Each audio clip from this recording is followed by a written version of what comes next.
Hello guys, നല്ല tasty masala dosa നമുക്ക് വീട്ടിലുണ്ടാക്കിയെടുത്താലോ? കടയിൽ നിന്ന് കിട്ടുന്ന അത്രയ്ക്ക് വരുമോ എന്നറിയത്തില്ല. എന്നാലും നമുക്ക് ഒരുവിധം നല്ല സൂപ്പറായിട്ട് തന്നെ ഒരു നല്ല അടിപൊളി മസാല ദോശ ഉണ്ടാക്കി വീട്ടിലെ ബ്രേക്ക്ഫാസ്റ്റിന് കഴിക്കാം. അപ്പം നമ്മൾ ആവശ്യത്തിന് ഒരു 2-3 4ഓളം അവരവരുടെ ക്വാണ്ടിറ്റി എത്രയാണോ അതനുസരിച്ച് എടുക്കണം.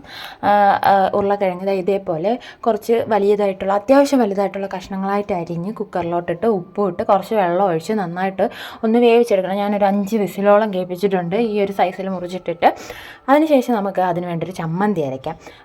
ആവശ്യത്തിന് 1 കപ്പോളം തേങ്ങ എടുത്ത് അതിനകത്ത് ഒരു 1-2 മുളക് അരിഞ്ഞിട്ട്, പിന്നെ ജീരകം, പിന്നെ കൊച്ചുള്ളി, പിന്നെ കുറച്ച് കറിവേപ്പിലയും കൂടെ ഇട്ട് വെള്ളം ഒഴിച്ച് നമ്മൾ നന്നായിട്ട് നല്ല പേസ്റ്റായിട്ടൊന്ന് അരച്ചെടുക്കണം. അരച്ചതിന് ശേഷം നമുക്കിതൊന്ന് കടുവറുത്തെടുക്കാം. എൻ്റെ വോയിസിൻ്റെ ബാക്ക്ഗ്രൗണ്ടിൽ മ്യൂസിക് ഉണ്ടെങ്കിൽ അതെൻ്റെ വീടിനടുത്തുള്ള അമ്പലത്തിൽ ഉത്സവത്തിൻ്റെ ഭാഗമായിട്ട് പാട്ടിട്ടിരിക്കണോണ്ടാണ്. അപ്പം നമുക്ക് കടുവറുത്ത് ഇങ്ങനെ കുഞ്ഞായിട്ട് അരിഞ്ഞ ഉള്ളിയും കൂടെ ഇട്ട് നന്നായിട്ടൊന്ന് വറുത്തിട്ട് അതിലോട്ട് നമ്മൾ വറ്റൽ മുളക്, കറിവേപ്പില എല്ലാം കൂടെ ഇട്ട് ഇതെല്ലാം കൂടെ ഒന്ന് ഗോൾഡൻ ബ്രൗൺ കളറാകുമ്പോഴത്തേക്കും ചമ്മന്തി ഒഴിച്ച്, വെള്ള ചമ്മന്തിയാണ് നമ്മൾ അരയ്ക്കുന്നത്. ഇതിൻ്റെ കൂടെ ബെസ്റ്റ് വെള്ള ചമ്മന്തി ആയിരിക്കും. അപ്പം നമ്മൾ അധികം തിളയ്ക്കാതെ ആവശ്യത്തിനുള്ള ഉപ്പ് ഇട്ട് ചമ്മന്തി മാറ്റി വെച്ചിട്ട് ബാക്കിയുള്ള സമയം കൊണ്ട് നമ്മൾക്ക് 1-2 സവാള എടുത്ത് ഇതേപോലെ നീളത്തിനരിഞ്ഞ് ഇഞ്ചി വെളുത്തുള്ളി പേസ്റ്റ് വേണം, പിന്നെ പച്ചമുളക് അരിഞ്ഞത് വേണം. ഈ ഒരു സമയത്തിന് നമ്മൾ ഉരുളക്കിഴങ്ങ് വെന്തിരിപ്പുണ്ടായിരിക്കും. ഇതിനെ നമ്മൾ വെള്ളം അരിച്ച് മാറ്റി ഇച്ചിരി ചൂട് പോകാൻ വേണ്ടിയിട്ട് മാറ്റി വെക്കണം. എന്നിട്ട് നമുക്കൊരു പാത്രത്തിൽ ആവശ്യത്തിനുള്ള എണ്ണ ഒഴിച്ച്, കടുക് ഒഴിച്ച്, പിന്നെ നമ്മുടെ ഉഴുന്ന് പരിപ്പില്ലേ അതുണ്ടല്ലോ, ഈ ഒരു ഇതിൻ്റെ അകത്തുള്ള മിക്സിന് കുറച്ചുകൂടി ടേസ്റ്റ് കൂട്ടും.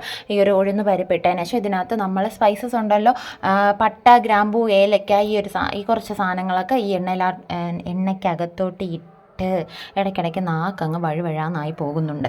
അപ്പോൾ ഇതൊന്ന് എണ്ണയ്ക്കകത്തോട്ട് ഇട്ടതിന് ശേഷം നമ്മുടെ ഇഞ്ചി വെളുത്തുള്ളി പേസ്റ്റ് എടുത്തിട്ട് കൂടെ പച്ചമുളകും കറിവേപ്പിലയും കൂടെ ഇട്ട് ഈ ഒരു പച്ചമണം ഉണ്ടല്ലോ, ഇതിൻ്റെ ഒരു പച്ചമണം മാറുന്നത് വരെ ഒന്ന് വഴറ്റിയതിന് ശേഷം നമുക്കിതിനകത്തോട്ട് സവാള എടുത്തിട്ട് കൊടുക്കാം. സവാളയ്ക്ക് ആവശ്യമായിട്ടുള്ള ഉപ്പും കൂടെ ഇട്ട്, നമ്മൾ ഉരുളക്കിഴങ്ങ് ഉപ്പിട്ടാണല്ലോ വേവിച്ചത്, അതുകൊണ്ട് തന്നെ നോക്കിയിട്ട് വേണം ഇടാൻ വേണ്ടിയിട്ട്. സവാള അവിടെ റെഡിയാവുന്ന സമയം കൊണ്ട് നമുക്ക് നമ്മുടെ ഉരുളക്കിഴങ്ങിൻ്റെ തൊലിയൊക്കെ മാറ്റി നല്ല നീറ്റാക്കി ഇതേപോലെ ഒന്ന് എടുത്ത് വെക്കണം. എന്നിട്ട് നമ്മളിതിനെ ഒരു ഉള്ളി വാടി വരുമല്ലോ, ഒരുപാടൊന്നും മൂത്ത് പോകണ്ട, ജസ്റ്റ് ഒന്ന് കളർ മാറി വരുമ്പോഴത്തേക്കും ഇതേപോലെ കൈ കൊണ്ട് നന്നായിട്ട് പ്രസ് ചെയ്ത് ഉടച്ച് വേണം നമ്മൾ അതിനകത്തോട്ടിടാൻ. പീസാക്കി അരിഞ്ഞൊന്നും ഇടണ്ട, നല്ല പ്രസ് ചെയ്തിടണം. അപ്പോഴത്തേക്കും നല്ല കറിയിൽ ഇങ്ങനെ കഷ്ണം, ഭയങ്കര വലിയ കഷ്ണങ്ങളൊന്നും ഇല്ലാതെ കുഞ്ഞു കുഞ്ഞായിട്ട് ഇങ്ങനെ നമുക്ക് ഈ നല്ലതായിട്ട് കിട്ടുള്ളൂ കഴിക്കാൻ വേണ്ടിയിട്ട്. അപ്പോൾ ഇതേപോലെ ഒന്ന് ഉടച്ചിട്ടതിന് ശേഷം ബാക്കി വല്ലതും ഉണ്ടെങ്കിൽ ഇതേപോലെ സ്പൂൺ കൊണ്ട് ഒന്ന് ഉടച്ചിട്ടതിന് ശേഷം നമുക്കിതിനകത്തോട്ട് മഞ്ഞപ്പൊടി ഇടുക. ഒരു 1/2 സ്പൂണോളം മഞ്ഞപ്പൊടി, മൊത്തത്തിലാവാൻ വേണ്ടിയിട്ട് 1/2 സ്പൂണോളം മഞ്ഞപ്പൊടി ഇട്ടിട്ട് നമുക്ക് ആവശ്യത്തിന് കുറച്ച് വെള്ളം വീതം ഇങ്ങനെ ഒഴിച്ച് നമുക്ക് നന്നായിട്ടൊന്ന്, ഒരുപാട് തിക്കല്ലാതെ നമുക്കൊരു ഇച്ചിരി ഒന്ന് ഇതേപോലത്തെ ഒരു പരുവത്തിന് നമുക്ക് കിട്ടണം. എങ്കിലേ ദോശയ്ക്കകത്ത് വയ്ക്കുമ്പോൾ നല്ല ടേസ്റ്റായിട്ട് കിട്ടുള്ളൂ. എന്നിട്ട് നമുക്കിതൊന്ന് പാകമായിട്ട് വരുമ്പോഴത്തേക്കും അതിൻ്റെ പുറത്ത് കുറച്ച് മല്ലിയിലയും കൂടെ നമുക്കിങ്ങനെ വിതറി കൊടുക്കുക. അപ്പോൾ കുറച്ചുകൂടെ ടേസ്റ്റ് കൂടുതലായിരിക്കും. ഇനിയാണ് നമ്മുടെ മസാല ദോശ മേക്കിംഗ്. ഇതേപോലെ കല്ല് ചൂടാക്കി വെച്ചിട്ട് മാവിന് ഇച്ചിരി ലൂസായിട്ടുള്ള കൺസിസ്റ്റൻസി ആയിരിക്കണം ഇങ്ങനെ വലിയ ദോശ പരത്തിയെടുക്കാൻ വേണ്ടിയിട്ട്. അപ്പോൾ ചൂടായ കല്ലിലോട്ട് ഇതേപോലെ മാവ് എടുത്തൊഴിച്ച് നന്നായിട്ട് തന്നെ അത്യാവശ്യം കനം കുറച്ച് നല്ലതുപോലെ വലുതായിട്ട് വരുന്ന രീതിയിലൊന്ന് പരത്തിയെടുക്കണം. പരത്തിയെടുത്തതിന് ശേഷം അതൊന്ന് മുരിഞ്ഞല്ല കുറച്ചൊന്ന് ഇതായി വരുമ്പോൾ തന്നെ നമ്മൾ അതിൻ്റെ പുറത്ത് നെയ്യ് ഒഴിച്ച് കൊടുക്കണം.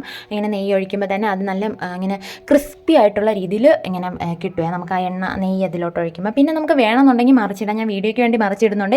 ആക്ച്വലി മറിച്ചിടേണ്ട ആവശ്യമില്ല. ഇനിയിപ്പോൾ മേൽഭാഗം ഇങ്ങനെ പച്ചയായിട്ടിരിക്കും എന്നൊക്കെ തോന്നുന്നുള്ളവരാണെങ്കിൽ മറിച്ചിട്ടിട്ട് ഇതേപോലെ വീണ്ടും നൂത്ത് വെച്ചതിന് ശേഷം അതിനകത്തോട്ട്, ഞാൻ അങ്ങനെ മറിച്ചിടാറില്ല, വെറുതെ വീഡിയോയ്ക്ക് വേണ്ടി കാണിച്ചതേ ഉള്ളൂ. ഇതേപോലെ നമ്മുടെ ഫില്ലിങ്സ് എടുത്ത് വെച്ച് അതിനെ ആ സൈഡിൽ നിന്നും ഈ സൈഡിൽ നിന്നും ഇങ്ങോട്ടും അങ്ങോട്ടും മടക്കി അതിനെ പുറത്ത് വെച്ചതിന് ശേഷം നമുക്ക് വേണമെങ്കിൽ അതിനെ ഒന്ന് തിരിച്ചിട്ട് കൊടുക്കുക. അപ്പോഴത്തേക്കും അതങ്ങ് പ്രസ്സായിട്ട് ഇളകി പോവാതെ അവിടെ തന്നെ ഇരുന്നോളും. നമുക്കതിനെ ഇങ്ങനെ മറിച്ചിട്ട് കൊടുത്തിട്ട് നമ്മളുടെ ചൂടോട് കൂടെ തന്നെ നമുക്ക് നമ്മുടെ വെള്ള ചമ്മന്തിയും കൂടെ ഒഴിച്ച് നല്ല അടിപൊളിയായിട്ട് കഴിക്കാൻ കേട്ടോ. നമ്മുടെ ഗോതമ്പ് ദോശയെന്ന് നമ്മുടെ മസാല ദോശ ഇവിടെ റെഡി ആയിട്ടുണ്ട് ഗായ്സ്. മിസ്റ്റേക്കൊന്നും തിരുത്താൻ ഞാൻ പോകുന്നില്ല, ഞാൻ പറഞ്ഞു പോയി, അതേപോലെ തന്നെ പറഞ്ഞു. അപ്പോൾ നമ്മുടെ വെള്ള ചമ്മന്തി ചൂടോട് കൂടി സാമ്പാറും കൂടെ ഉണ്ടെങ്കിൽ പൊളിച്ചേനെ. സാധാരണ ഞാൻ സാമ്പാർ തലേ ദിവസം ഉണ്ടാക്കിയിട്ട് പിറ്റേ ദിവസമാണ് ഈ ദോശ ഉണ്ടാക്കാറ്. അപ്പോൾ ആ ഒരു സാമ്പാറും കൂടെ യൂസ് ചെയ്യാമല്ലോ. ഇപ്പോൾ സാമ്പാറും കൂടെ ഉണ്ടാക്കാനുള്ള സമയമല്ലേ, രാവിലെ കഴിക്കാൻ കൊടുക്കേണ്ട സമയത്തിന്.